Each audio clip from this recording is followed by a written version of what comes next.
Bueno, en este video quiero hablar puntualmente de la ingeniería de un proceso comercial. Ingeniería de un proceso comercial me refiero específicamente a entender sobre qué bases y cómo vas a preparar el terreno de tu negocio, entendiendo la psicología de las personas que te compran para montar un proceso comercial encima, y qué criterio vas a tener para crear ese proceso comercial, irlo ajustando, modificándolo, alargándolo, acortándolo, pero con un criterio claro. ¿Por qué lo hago esto? Porque veo miles de buenos de negocio que literalmente todos los días no solamente pierden mucha plata, sino que también pierden mucha energía sin entender por qué sus ventas no traccionan como desean. O peor, creyendo que lo entienden y pensando que, no, que eso pasa porque sus closers no tienen habilidad, porque no saben resolver objeciones, porque marketing es un desastre y se viven tirando la pelota entre ellos, cuando en realidad no nos lleva a ningún lado. Y lo primero que tenemos que entender para empezar a entender las bases de un proceso de ventas y cómo montarlo encima de cada negocio que tiene un contexto diferente, es entender cuáles son las etapas de esto. Primero, como dije, las bases, la preparación. Sobre qué cimientos vamos a construir ese proceso de ventas. Con cimientos me refiero a entender la psicología, las creencias, los problemas, los dolores, los objetivos de la persona que nos va a comprar, que es nuestro cliente ideal. Lo segundo es trabajarlo tanto desde el marketing como de las ventas para que esa persona rompa una serie de creencias, reciba una serie de información y entienda una serie de pasos y de cosas para que termine comprándonos. Y eso nos lleva a la llamada de ventas, donde en una llamada justamente se le vende a la persona, se ejecuta la venta. Entonces, lo primero que hay que entender es armar las bases. Tener muy en claro y preparar el terreno para montar un proceso de ventas encima de nuestro negocio. O en caso de que ya lo tengamos montado, entender sobre qué lo estamos montando. Por eso, un error garrafal que veo que cometen todos los dueños de negocio es tratar a todos sus clientes ideales por igual. Con clientes ideales por igual me refiero a que se piensan que el cliente ideal y la persona que nos va a comprar es una sola, cuando en realidad tenemos diferentes tipos de perfiles de clientes ideales que son igualmente calificados. De hecho, en un negocio suele haber tres tipos de cliente ideal. Si lo definimos en porcentajes, tenemos al primer tipo de cliente ideal, que es el ICP1, un 15-20% de la muestra que nos llega, que son personas que nos compran por lógica y por eficiencia. Son los favoritos de los vendedores porque ya vienen a comprar, básicamente. Ya tienen las creencias rotas, ya están educados y compran. Un proceso de ventas mucho más rápido, más lógico, más al grano. Los segundos son el 60-70%, que son el pan que tenemos todos los días en la mesa, que es el cliente estándar en sí. Que son personas que tienen un problema, que se lo podemos solucionar, pero bueno, tenemos que insertarle ciertos marcos de trabajo, tenemos que trabajar sobre esos marcos de identidad y cambiarle la identidad a la persona muchas veces. Tienen ciertas dudas técnicas sobre nosotros, sobre nuestro vehículo, sobre nuestro método. Y el tercero es justamente las personas que es el otro 15-20%, que son personas que están muy hambrientas, por así decirlo, y tienen muchas ganas de realmente solucionar su problema, pero están llenas de creencias limitantes. Llenas de creencias limitantes, llenas de miedos. Muchas veces no creen en nosotros, no nos ven como autoridad, no creen en el vehículo. Y ahí es donde el proceso de ventas tiene que ser tan largo como sea necesario. Estas usualmente son llamadas descalificadas por ventas para marketing. Y justamente ahí está el problema. Estamos descalificando leads que en realidad son cerrables. Por eso, una vez definimos los tres clientes ideales de nuestro negocio, tenemos que pasar o traspasarle y comunicárselo de una manera efectiva a nuestro equipo de ventas. ¿Cómo lo hacemos? Con lo que es el Sales Brief.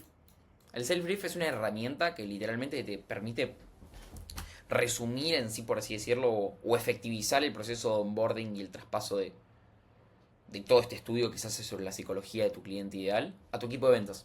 Donde lo que hacemos es definir tanto la situación, el perfil demográfico, la edad, qué le gusta hacer, qué no le gusta hacer, el estado civil, los ingresos de cada uno de estos tipos de clientes ideales. ¿Qué problemas tienen? ¿Cómo impactan esos problemas en su vida? ¿Cómo impactan en otras áreas de su vida? ¿Qué intentaron para solucionar esos problemas? ¿Por qué no le funcionó? Esto nos ayuda no solo a posicionar nuestro vehículo de la mejor manera frente al diferente tipo de cliente ideal que tenemos, sino también a entender qué creencias justamente las perjudicaron a esas personas para no lograr el resultado con ese otro método. Después, entender cuál es el objetivo, qué mueve a esa persona internamente para realmente lograr ese cambio y qué objetivo medible y tangible quiere lograr. ¿Qué recompensa le haría lograr ese objetivo? ¿Cómo impactaría en su vida el hecho de lograr X, Y, Z? Entender cuál es ese estado emocional que generaría en la persona. ¿Qué pasaría si nada cambia? Lo mismo, crear tensión. ¿Qué pasaría si la persona sigue en el lugar y no hace nada al respecto? ¿Y cuáles son las objeciones más comunes y las creencias de las cuales esas personas son presas y por los cuales están en esa situación que llegan a la llamada? Porque cuando nosotros entendemos cada una de estas etapas de cada uno de los clientes ideales, lo que podemos hacer es no solamente onboardear a nuestro equipo comercial mucho más rápido, tranquilamente una persona en 3 4 días estar en igualdad de condiciones que todo el equipo, sino también ahorrarte el tiempo y el dinero que implica tomar 500, 1000 llamadas de ventas para saber en qué lenguaje hablar en las llamadas, sobre qué cosas indagar, sobre qué cosas no, cómo tratar el prospecto, qué creencias tenemos que romper. Porque eso es lo que suele pasar. Se toman 500 llamadas y recién ahí el dueño de negocio, el closer, el representante comercial se da cuenta de qué creencias tiene que trabajar. Pero hasta ahí ya se perdieron un montón de llamadas, de energía, de recursos, de todo. Entonces, una vez tenemos el Safe Brief, que es esta herramienta que permite trabajar con tu equipo de ventas, sobre todo desde el lado de la psicología del comprador, ahora sí vamos a entender, ok, ¿cómo hago mi embudo? ¿No? Ya tengo las bases, tengo al final del día definido cuál es la psicología del problema, del dolor, del placer futuro, de la consecuencia de inacción de la persona que nos va a comprar. Ahora tenemos que entender sobre todo en qué situación está nuestro negocio respecto de ventas y marketing. Hay 3 situaciones en las que puede estar tu negocio. Todos los negocios se encuentran en una de estas. Y lo más importante es entender en qué situación está. Entonces, la primera situación y sobre todo, antes que nada, quiero aclarar que para entender esto lo más importante es tener muy clara una frase, que es: tu proceso de ventas tiene que ser tan largo como sea necesario, pero tan corto como humanamente sea posible. Y ahora lo vamos a ver. La primera situación es donde tu marketing no es el mejor del mundo y tu esfuerzo en ventas tiene que ser mayor. Tu proceso de ventas tiene que ser más largo, tiene que tener más fricción, tiene que romper más creencias para que resulte. La segunda situación es donde tu marketing es bueno y tu proceso de ventas va a tener que ser mucho más al grano. Generalmente con ese tipo de ICP1, una venta lógica, rápida, eficiente. Y la tercera situación, que es donde se encuentran la mayoría de los negocios, es donde el marketing y las ventas se encuentran en ese equilibrio en la balanza. Ahora, no está mal que tu negocio esté en cualquiera de estas etapas. Lo que sí está mal es que tus procesos no estén adaptados al contexto en el cual se encuentra tu negocio. Por ejemplo, vayamos a un escenario donde vos tenés este negocio, un negocio en el cual el marketing es débil y el proceso de ventas tiene que trabajar muchas creencias y necesitas mucho esfuerzo en ventas. MQL es Marketing Qualified Lead y ese es Sales Effort. Entonces, si tu marketing es débil y tu esfuerzo en ventas tiene que ser mucho más, y copias un proceso de otro negocio que se encuentra con un marketing bueno y con un proceso de ventas mucho más corto como consecuencia, lo que va a pasar es que vas a tratar a tus leads que no vienen calificados de marketing como si estuviesen calificados. Entonces no van a confiar en vos, lo van a tener que ir a pensar, no te van a ver como una autoridad. O viceversa, peor. Tenés un negocio en el cual el marketing trabaja muy bien, educa mucho el prospecto, y tu esfuerzo en ventas tiene que ser mucho menor. Pero te copias del proceso de ventas o te inspiras en el proceso de ventas de la competencia que es al revés. Que no tiene un marketing tan bueno y tiene un proceso sumamente largo, con fricción, con mucha nutrición. Y te pasás de largo, literalmente. Acá es donde agregás fricción innecesaria a tu proceso y suena muy a venta. Entonces tus prospectos no te van a comprar. Lo que vos tenés que lograr es adaptar tu proceso de ventas al punto de la balanza donde se encuentra tu negocio. Eso es súper importante, porque si no entendés sobre qué bases vas a construir, ya entendemos la psicología, ya entendemos qué problemas tiene la persona que nos va a comprar idealmente, ahora es entender en qué etapa de esto está tu negocio. Y una vez la entendés, la etapa donde está parado tu negocio, ahora sí tenés que entender el espectro de adquisición de un nuevo cliente. Para empezar a armar tu proceso de ventas y para empezar a tener un criterio claro para ajustar. Lo primero es entender este espectro, que es entender que todas las personas que te van a comprar pasan por este espectro. Donde en un primer momento se toca el interés, es decir, la curiosidad del prospecto por tu oferta, por lo que se propone, en un opt-in, en un lead magnet, en un vivo de Instagram. Muestra curiosidad. Lo segundo es el understanding. Tienen que entender qué hacemos, cómo lo hacemos, a quién ayudamos, qué nos hace únicos y diferentes de la competencia. Lo tercero es belief, las creencias que tiene que romper ese prospecto para tomar acción. Primero, tiene que creer en la oportunidad, en el vehículo. Supongamos un ejemplo, una academia de trading, tiene que creer en el trading. Tiene que creer en el emprendedor o en la persona que trabaja con ese vehículo, es decir, en el dueño de negocio. Tienen que verlo como una autoridad. Y sobre todo, y esto es algo que muchos negocios ignoran, tienen que creer en sí mismos. El 90% de los prospectos no toman acción porque no se sienten capaces de lograr ese objetivo. Después trabajamos con el desire, el deseo de tener un problema y solucionar ese problema y ser ayudados en el medio. Y luego los recursos, que son las condiciones: tener el tiempo, tener la computadora, tener el dinero, tener el wifi, lo que sea necesario para tomar acción. Todos tus prospectos, cuando compran, cuando son vendidos, pasan por una etapa de este espectro. Todos, absolutamente todos. Y si no compran, se quedan en una etapa de este espectro. Y este es el criterio que vamos a usar para montar un proceso de ventas. Se puede ver de esta manera también: interest, understanding, belief, desire, resources, action.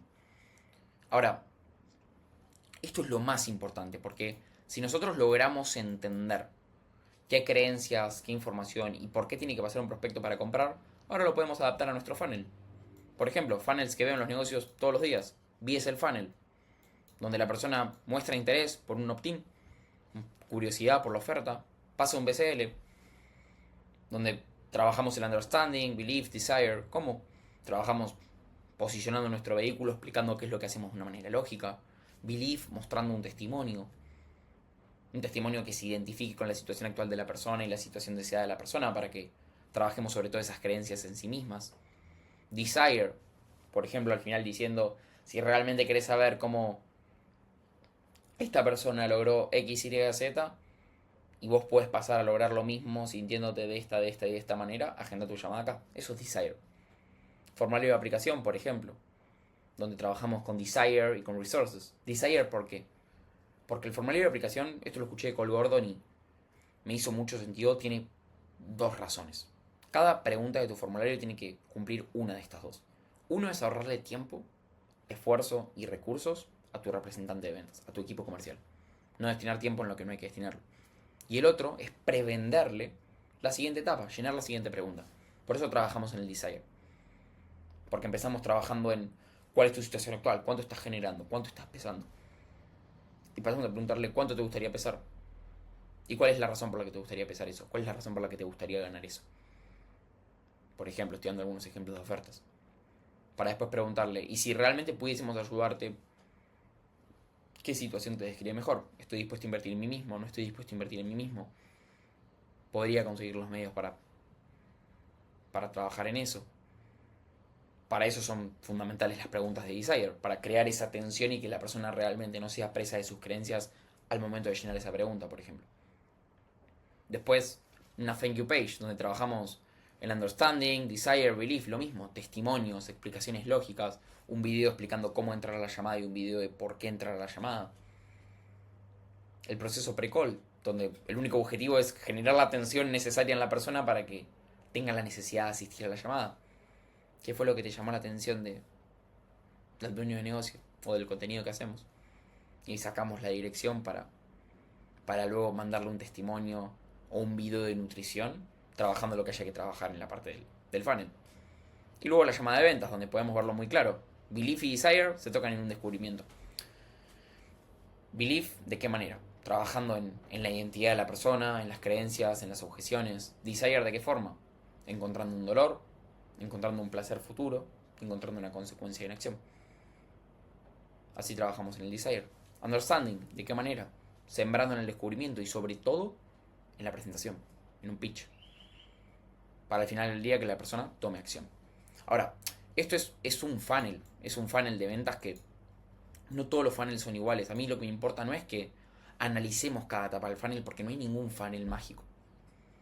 Pero lo que suele pasar es que las personas se copian del funnel esperando que funcione mágicamente y en realidad no están entendiendo que no tienen un criterio claro por el cual van a tener que ir ajustando.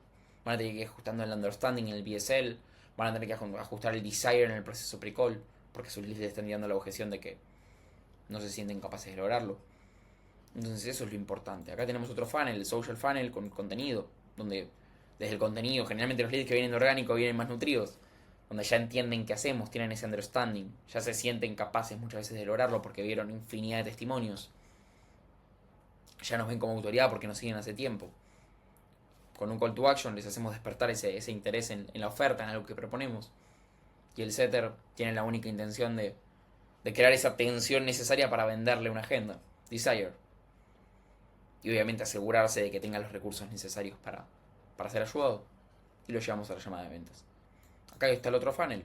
De todas maneras, lo que me interesa no es que nos llevemos cada uno de los funnels, sino que te lleves un criterio claro para modificar el funnel donde sea necesario de hacerlo traccionar. Eso es súper importante. Ahora, te estarás preguntando, ok, una vez tengo muy en claro al final del día las bases, tanto la psicología de la persona que me va a comprar, entiendo el espectro y entiendo las creencias que pasa la persona hasta tomar acción, ¿cómo aplico esto en mi negocio? Bueno, todo esto se resume en un reporte de marketing, que es súper importante. Y es una de las herramientas más útiles que encontré este último tiempo. ¿Cómo haces un reporte de marketing? Un reporte de marketing es una herramienta, primero que nada, que sirve para retroalimentar a marketing, haciéndole entender en qué etapa del espectro de adquisición de nuevo cliente se quedan tus potenciales leads, y para ajustar el proceso de ventas y hacerlo tan largo como sea necesario o tan corto como humanamente sea posible. ¿Cómo lo hacemos? De las llamadas, viendo las llamadas de los closers. Lo primero que tenemos que hacer es ver las llamadas, y no necesariamente verlas, sino también transcribirlas, cargárselas a Cloud, a ChatGPT, a Gemini, y cargarles un prompt. Un prompt donde definamos de una manera muy clara y concisa qué significa cada etapa del espectro de adquisición del nuevo cliente. ¿Qué significa el interest? ¿Qué significa el understanding, belief, desire, action? Hacerle entender a la IA justamente qué es cada una de las etapas. Y en base a esto y en base a la transcripción de las llamadas, vamos a obtener un reporte de marketing, que es, por ejemplo, el que tengo acá, donde nos va a dar no solamente de una manera cuantitativa cuántas personas se quedan en cada una de las etapas del espectro de adquisición de nuevo cliente, y eso nos permite sacar conclusiones muy rápido, información rápido, escalar rápido, porque tomamos decisiones para ajustar nuestro proceso de ventas más rápido, sino también retroalimentar a marketing. Y además nos da un feedback cualitativo. Por ejemplo, ¿qué frases utilizaron mis prospectos para decirme que no se sentían capaces de lograrlo? Si el problema está en belief. ¿Qué frases utilizaron mis prospectos para decirme que no entendían qué es lo que hacía? En el caso del understanding. Entonces, con ese feedback cuantitativo y cualitativo, retroalimentamos a marketing, haciéndolo nuestro mejor amigo, con un fundamento claro, no tirándole la pelota, y a su vez actuamos en ventas, ajustando el proceso de ventas como sea necesario.